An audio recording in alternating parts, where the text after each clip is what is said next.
नाही मी काय म्हणते, रडणं एवढं सोपं असतं का? सर्वांना येऊन जातं का? मी काय ऍक्टिंग करते का? मी काय ऍक्टर आहे का पटकन रडण्यासाठी की लगेच डोळ्यातून परिस्थिती माझ्या डोळ्यासमोर येते. जेव्हा वडील नसतात ना, आपल्याला असं वाटतं की वडील पाहिजे, म्हणजे मी कुठेतरी जाऊन रडू शकते. मी माझ्या मम्मीला नाही सांगू शकत की मम्मी हे बघ हे सगळं होतंय. त्यांच्यासमोर मी एकदम स्ट्रॉंग उभी राहते.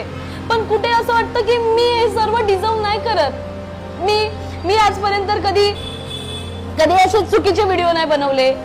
मी असं कधी कोणाबद्दल वाईट नाही बोललीये, कोणाला असं घाण नाही बोललीये किंवा मी घाण व्हिडिओ नाही बनवले. तर मी का हे फेस करू?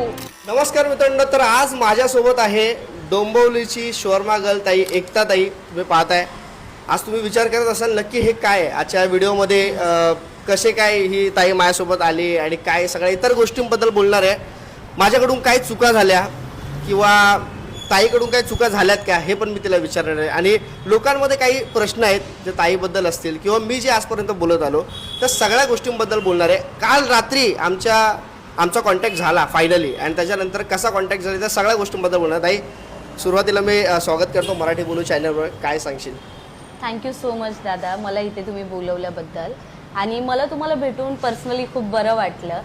असं असतं की जेव्हा आपण लांबून बघतो, सोशल मीडियावरती बघतो, ते सर्व खरं नसतं दादा. जेव्हा आपण पर्सनली भेटतो तेव्हा आपल्याला कळतं की व्यक्तिगत काय माणसाचं. मला तुम्ही सांगितलं होतं ह्याच्यावर की एक पृथ्वीच्या दोन बाजू असतात. एका बाजूला त्या साईडला मी होतो आणि एका बाजूला या साईडला तू होती, आणि त्याच्यामुळे आपल्याला एकमेकांना दिसत नव्हतं आपण काय बोलतोय किंवा आपण काय करतोय. ताईने एक व्हिडिओ टाकला होता की 21 दिवस झालं, 22 दिवस झालं माझा स्टॉल बंद आहे. मनसेने मला मदत केली, खूप मदत केली असं तिने सांगितलं. पण माझ्या डोक्यात असं होतं की मदत केली मग ही काय अशी बोलते असं मला वाटत होतं. आणि त्याच्यामुळे मी तो व्हिडिओ बनवून टाकला की काय नक्की खटकतंय, कुठे काय चुकतंय का. आणि त्याच्यानंतर मी तुम्हाला खरंच सांगतो, मला अविनाश दादांचा काल रात्री फोन आला. अविनाश दादांचा फोन आला, बोलले कुणाल मला तुझी एक गोष्ट ती खटकली. काय तर मी असं बोललो होतो व्हिडिओमध्ये बोलता बोलता की मनसेने तुला फसवलं का, असं माझ्या तोंडातून निघालं. आणि माझे व्हिडिओज जे असतात स्क्रिप्टेड नसतात, मी जे तोंडावर येईल ते बोलत आणि ते त्या प्रकारचं मला चित्र असं वाटत होतं की खरंच मनसेने फसवलं का.